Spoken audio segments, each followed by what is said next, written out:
Welcome back to the Deep Dive, the place where we take the raw materials, your sources, your research, our collective notes, and distill them into immediately useful knowledge, tailored specifically for you, the learner. And today's topic is one that I think almost everyone can relate to.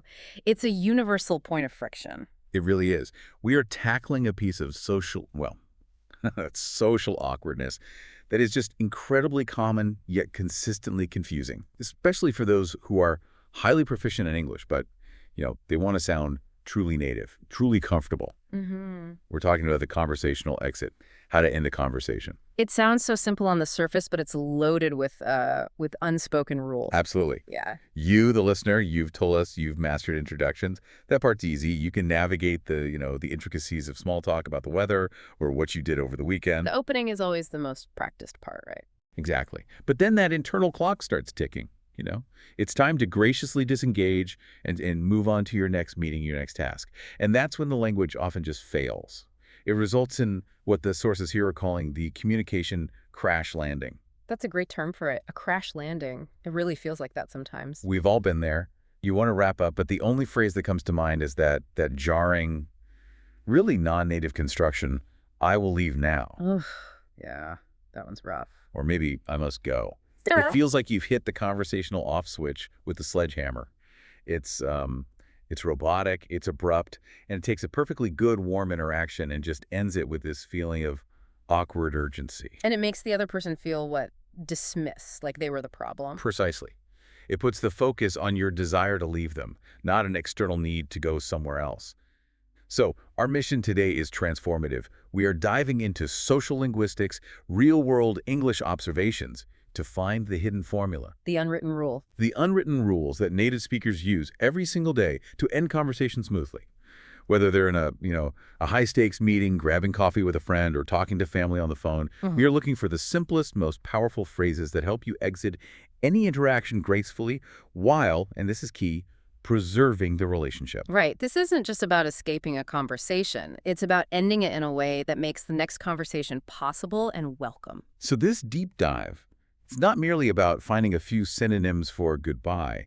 It's about emotional signaling, relationship management, and understanding the core cultural expectation of English speakers. The sources here term it the formula for comfortable English. And that shift in framing right there from grammar to comfort, that's absolutely essential. It's the foundation upon which we're going to build all of our analysis today.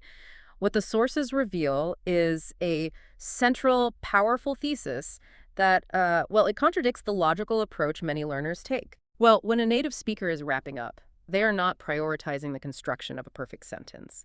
They're not worried about the grammar. They are prioritizing the conveyance of a feeling.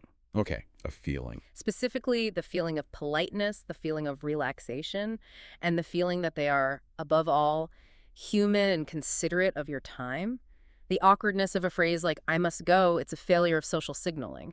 It ignores the required emotional cushioning. Emotional cushioning, I like that. So it's not about the words, it's about the padding around the words. Exactly. And the deep dive into the source material shows that the exit is not a single action. It's a three-part process, a reliable choreography that allows both parties to move smoothly towards separation without feeling rushed or rejected. Like a little dance. Think of it as a polite verbal handshake for the end of the conversation. And the three essential components, regardless of context, are these. First, a soft signal. This is the subtle, often auditory cue that flags to the other person. Attention. The closing procedure has begun. Hmm? Okay, step one, the signal. Second, a simple reason. This is the necessary non-personal justification for your departure. It ensures the conversation partner doesn't feel like they were the reason you stopped talking. Right, the blame shift we talked about. And third, a friendly ending. This is the positive, forward-looking close that guarantees the relational bridge remains intact for future contact. Signal, reason, ending. If you master this three-step sequence, you eliminate the awkward silence, you sound natural, and you project social confidence. So let's unpack the mechanics of each of these steps, because this is where the theory becomes practical, usable knowledge. Okay, let's do it. Let's unpack this three-step exit formula. The most subtle, and I think you could argue the most crucial component, is step one, the soft signal. When people read transcripts, they just see phrases like, all right, or okay, so, or anyway. But these look I don't know, deceptively simple on paper, what is the auditory mechanism at play here that makes these signals actually work? That's the right question to ask because the signal is almost purely auditory. It's not about the words themselves, it's really about the shift in tone and cadence. So how I say it, not what I say. Precisely. Imagine saying, all right, med conversation. It sounds like agreement. Yes, that's all right. Now imagine saying, all right, with the vowel slightly elongated, a slight drop in pitch, and a visible or audible pause after it. That vocal shift is the crucial social cue. Ah, I see. So it's a completely different communication. Completely. It's a verbal attempt to reclaim the floor while simultaneously signaling a change in the conversational state. It's basically saying, I have something to say, and that something is the beginning of the end. It's a flag. That's a great analogy. It's like putting up a little yellow flag. And if you were talking in person, the signal might also be a physical cue, right? You might lean back a bit or, I don't know, look subtly toward the door or maybe gather the papers you set down on the table. Absolutely. The verbal signal often accompanies a physical one. Since we're dealing with the pure language flow here, these filler phrases, they have to act as the necessary verbal equivalent of that physical shift. But I have to push back a little on this. If the word all right contributes no new information, how do we make sure it doesn't just sound like, unnecessary stuttering or filler? That's a brilliant question because its effectiveness lies entirely in the shared social understanding. We are taught implicitly from a young age that these short, non-committal phrases, especially when paired with that change in vocal tone, are placeholders for, I am now transitioning to a close. So the listener isn't even processing the dictionary definition of the word. Not at all. They are not processing the word all right for its meaning. They are processing the act of using it as a cue. It's a piece of social code. And skipping it is what causes the problem. Skipping this signal causes social whiplash. The abrupt, I will leave now, forces the other person to immediately shift from being engaged in a conversation to, terminal closure in a fraction of a second, which is socially really uncomfortable. The all right buys you 3 to 5 seconds of preparation time. It ensures the ending feels slowly closed, cooperative, and smooth. It's like conversational oxygen, in a way. It allows both parties to just take a breath and prepare for the shift in topic, or, well, the lack of a future topic. Precisely. And notice that the signal phrases themselves are intentionally generic. All right. Okay. Anyway, so They're universally applicable because their function is purely mechanical, not informational. You can drop them into almost any conversation. That brings us seamlessly to step 2, the exit sentence with a reason. We know the big mistake is being too direct, but the sources also say that the reason can be trivial, almost meaningless. For the learner, this can feel, disingenuous, like you're lying. Why is a trivial, potentially non-urgent reason accepted so readily by native speakers? This gets to the core of managing perception, and it's a critical insight for you, the learner. The purpose of the reason is not to convey the absolute, unvarnished truth of your schedule. Okay, so it's not about being 100% honest. It's not. Its purpose is to shift the blame for the departure onto an external, non-personal force. That's its only job. Shift the blame. Can you expand on that? Sure. If you say, I am leaving now, the subtext, whether you intend it or not, is, I prefer being elsewhere over being here with you. And that, it risks damaging the relationship. It feels personal. Right. It makes it about them. But if you say, I have to leave now because I need to make a quick phone call, or I should probably grab some water, the reason is a minor necessity, but it is external to the conversation. It reassures your conversational partner that the departure is an obligation, a constraint imposed by life, rather than a choice based on their company. So it handles the relational need at the same time as the functional need to leave. Exactly. It's about minimizing the perceived rejection. If I tell a colleague, I have to go because I need to check on a quick task before lunch, even if that task is, just tidying my desk, it's socially acceptable because it frames me as diligent and externally constrained. And not as someone who is bored of the conversation. Absolutely. The key is using an acceptable, low-stakes reason. You should almost never use a major dramatic reason like, oh my gosh, I have to rush to the airport, or I have a medical emergency, unless it's true, of course. Why not? It seems like a stronger reason. Because that creates anxiety and draws excessive attention to the exit itself, which is the exact opposite of the smooth, low-key exit goal. You want the exit to be forgettable and comfortable. So the sources overwhelmingly prefer simple, universally accepted excuses. Yes. Things like checking email, returning a call, needing to catch the next train, or even something as minor as needing a cup of coffee. These are the social lubricants. They are small, believable necessities that require immediate action and minimize any friction. It almost sounds like the triviality of the reason is actually a sign of social trust. You don't have to invent a grand saga because the social contract allows for these small obligations to serve as a perfectly valid justification. That's a very sharp way to put it, exactly. And the moment you provide a reason, you also provide the other person with a point of polite response. Instead of confusion or silence, they can say, "Oh, of course, go get that coffee," or "Good luck with your email." The dialogue continues naturally right through the transition, and that leads directly into step 3, the friendly closing. This is the positive, forward-looking phrase. It sounds so simple, but why is its placement so important right after the reason? This final step is the necessary glue that completes that smooth exit cycle. It reinforces the expectation of future contact. If you only provide the signal and the reason, even a friendly one, the ending still risks sounding purely transactional. Can you give an example of that? Sure. Imagine I say, okay, I should get back to work now, and then just silence. Yeah, Yeah. that's still cold. Right. It feels like the door is being shut in my face. But when you add, "Okay, I should get back to work now, talk later," that closing explicitly states that the end of this conversation is temporary and the relationship itself is continuing. It's social maintenance. It's required to confirm goodwill. It leaves a positive echo. A positive echo. Perfect. It ensures the entire interaction, from start to finish, is framed as a positive one. So, okay, the 3 steps really work in a kind of dynamic tension. The signal introduces the idea of separation, the reason explains the necessity, and the closing reaffirms the bond. It's a formula built on relational comfort, not on grammatical complexity. That's the whole thesis right there. Now, we need to take this formula and really test it. Let's put it under pressure across different environments, starting with, I think, the most nuanced and formal setting, ending conversations at work. Okay, the professional world. In the workplace, the stakes are just higher. The tone we are striving for is polite and calm, but maybe even more importantly, efficient. We are signaling competence, not just friendliness. And the context of the workplace introduces the complexity of power dynamics and organizational schedules. Here, the signal and the reason have to reflect a deep respect for time and hierarchy. So how does the signal change? Well, the soft signals themselves remain the same. All right, okay, so Oh, anyway. But they often preface a summary or a delegation. It makes them feel slightly more purposeful. For instance, a manager might say, "All right, so we've covered the marketing slides and we've decided on next week's target." Only after the content is affirmed can the exit process truly begin. So the signal is used to create a content checkpoint.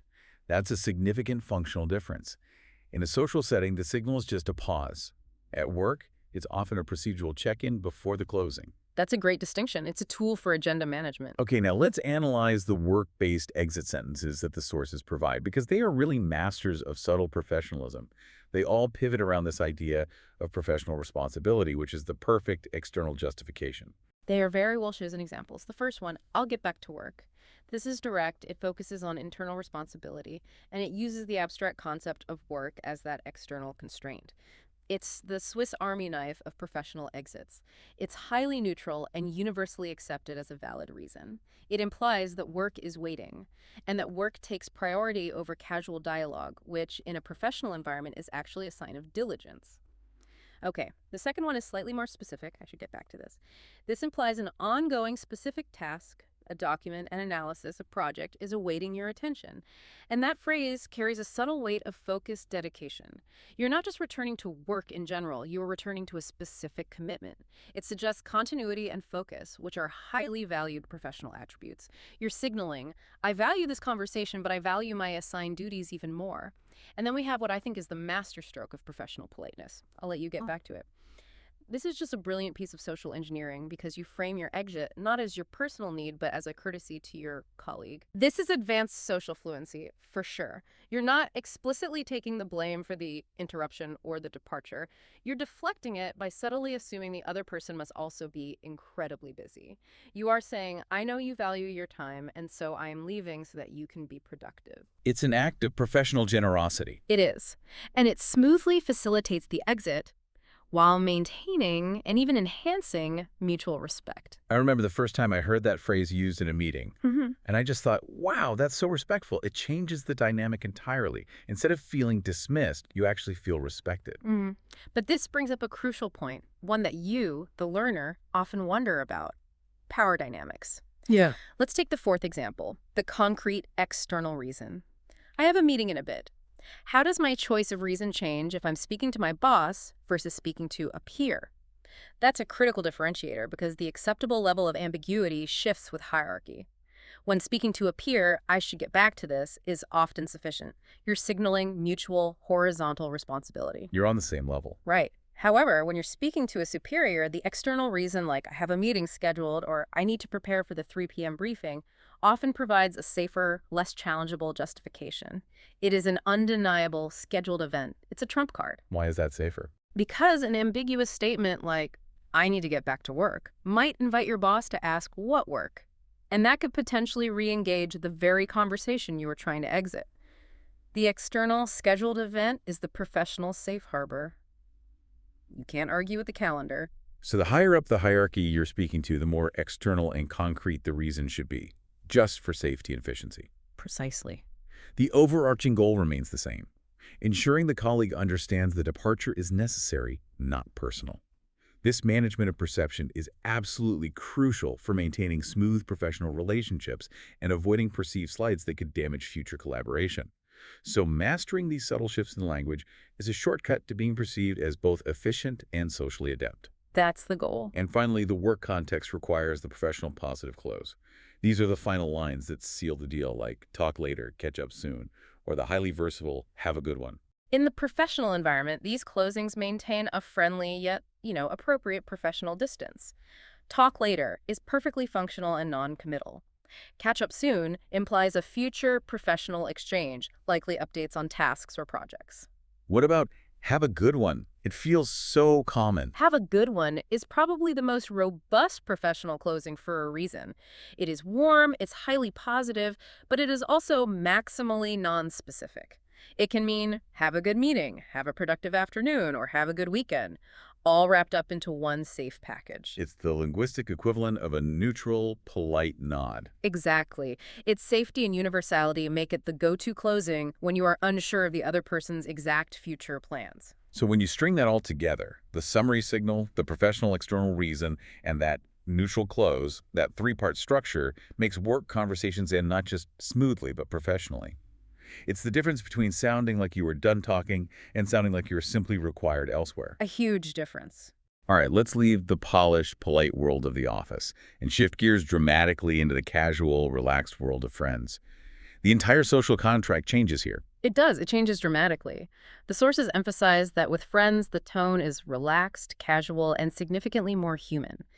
The key difference is that friendly exits are shorter and more relaxed. They substitute those detailed relationship management explanations for brevity and honesty. So less cushioning is required. Much less. With friends, the relationship is already established and resilient. It can withstand a little brevity. You don't need to justify your departure with a scheduled meeting because the underlying assumption is one of mutual trust. Formality is replaced by efficiency, and sometimes by genuine emotional transparency. And we see that efficiency immediately in the quick exit phrases used with friends. They embrace brevity and often use contractions that signal this deep casualness. All right, I'm going to head out. Notice the use of gonna instead of going to. Very informal. Or maybe the most common, almost universally accepted informal exit. I gotta go. Yeah. Classic.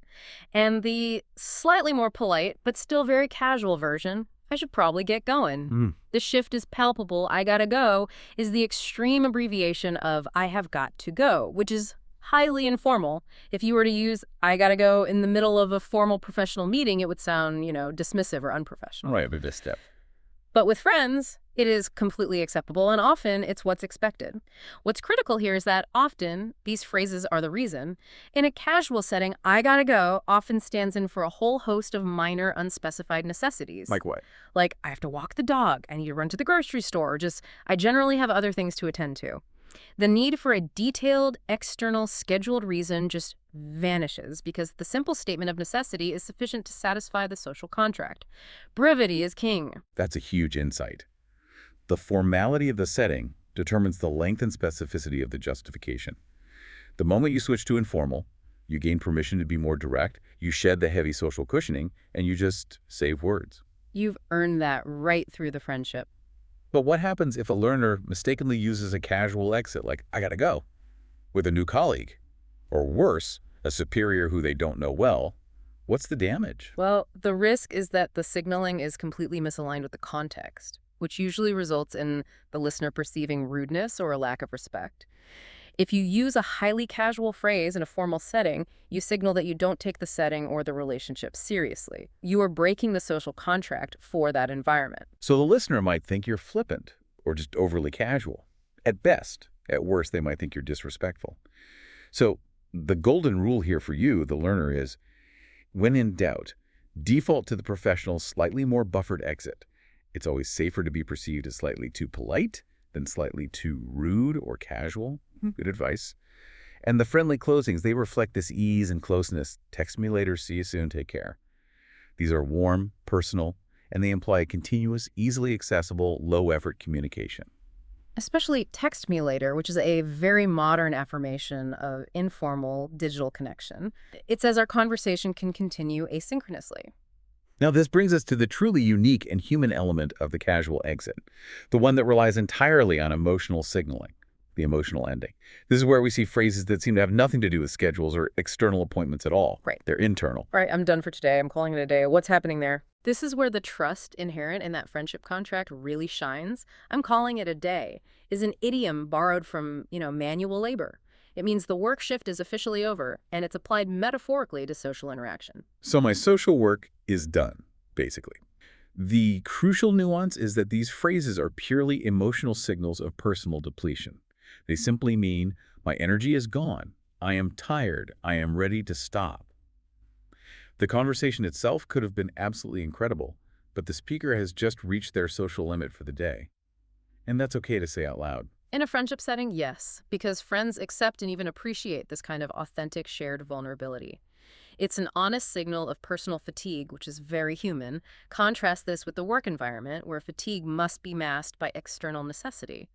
With friends, honesty about your personal state is a valid, accepted reason for departure. That's truly a license, to be honest, which is fascinating because so many cultures prioritize masking fatigue. Here, admitting that your social battery is drained is perfectly valid. It acknowledges a shared humanity, that we all have limits. And it's a key indicator of relational depth. The closer the relationship, the more emotional honesty is allowed in the exit. When you use an emotional exit, you are reinforcing the personal contract.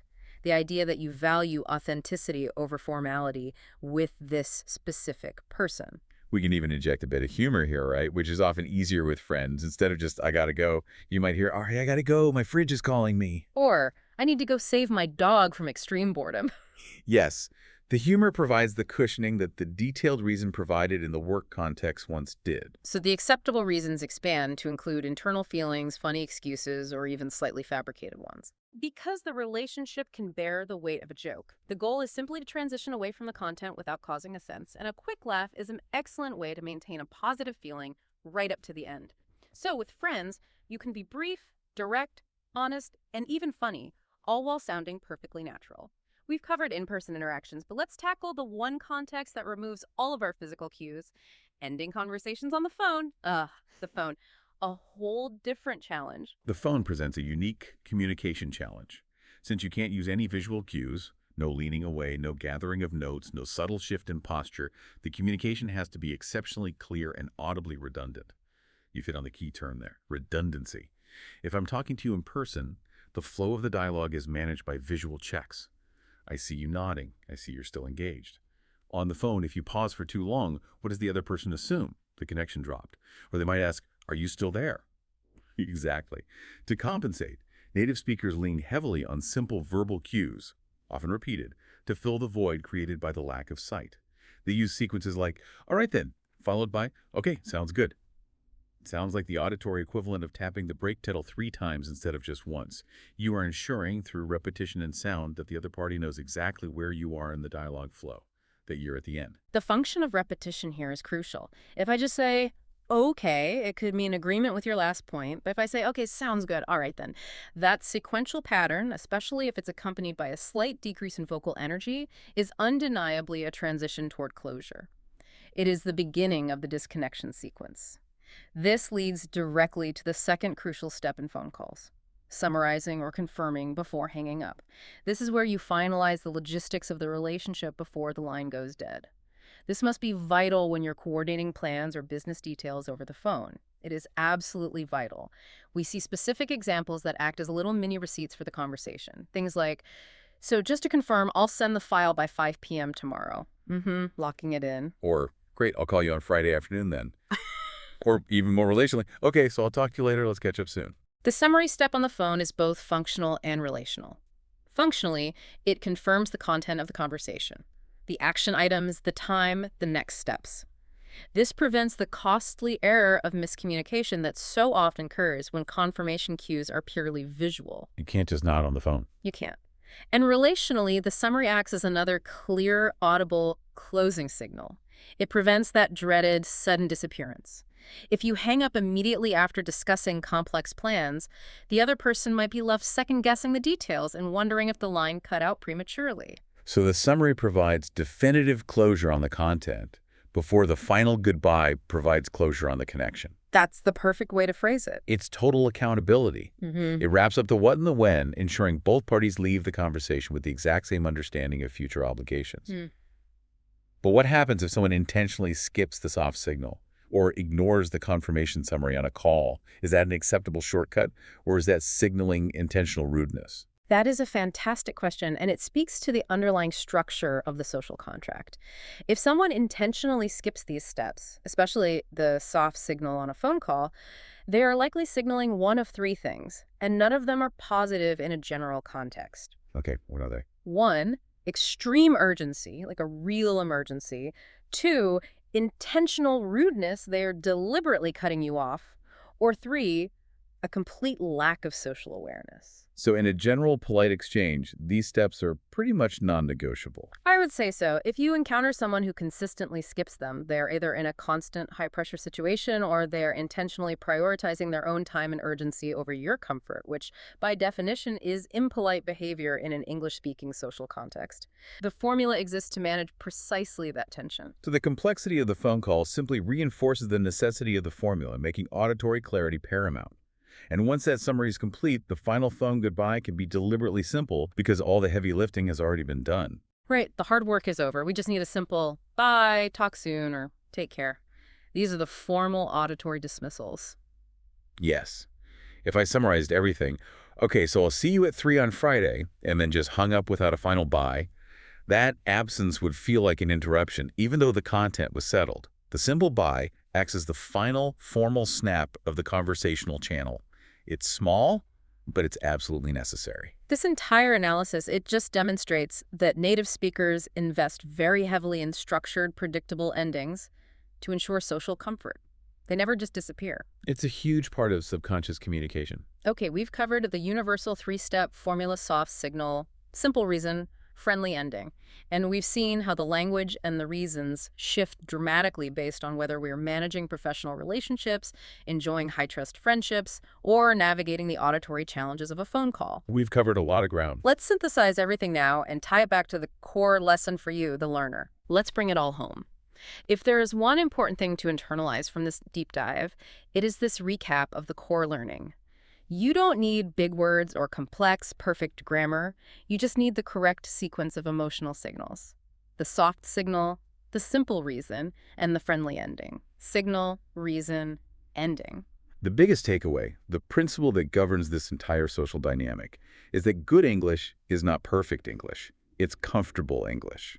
That focus on comfort is absolutely the key to unlocking fluency in social contexts. We often spend years, agonizing over advanced vocabulary and verb tenses, yet the social friction usually arises from mismanaging these simple human transitions. So how can someone listening right now apply this immediately? To apply this knowledge right away, you, the learner, need to stop focusing on the content of the exit, which exact words to use, and start focusing on the process of the exit, the order of operations.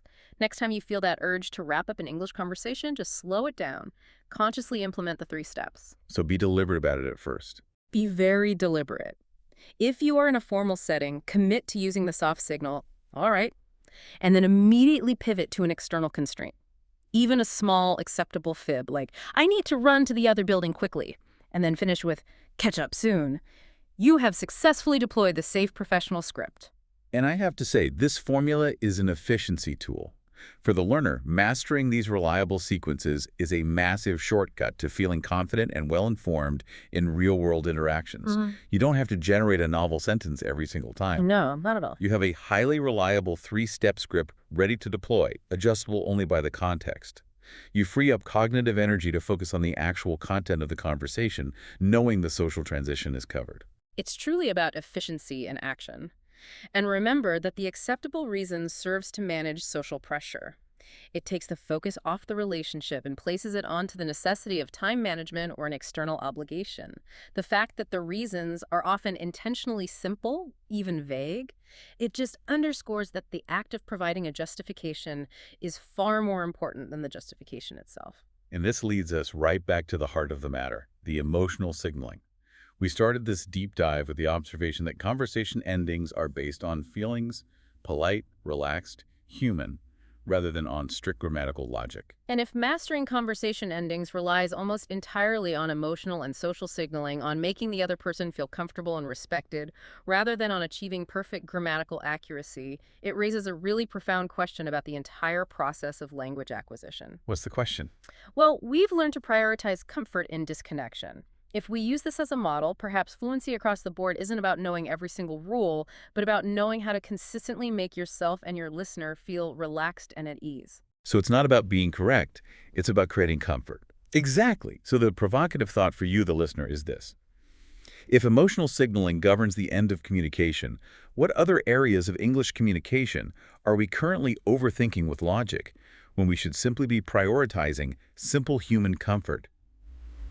That's a powerful idea, I think, and one that shifts the entire goal of learning a language away from correctness and towards connection.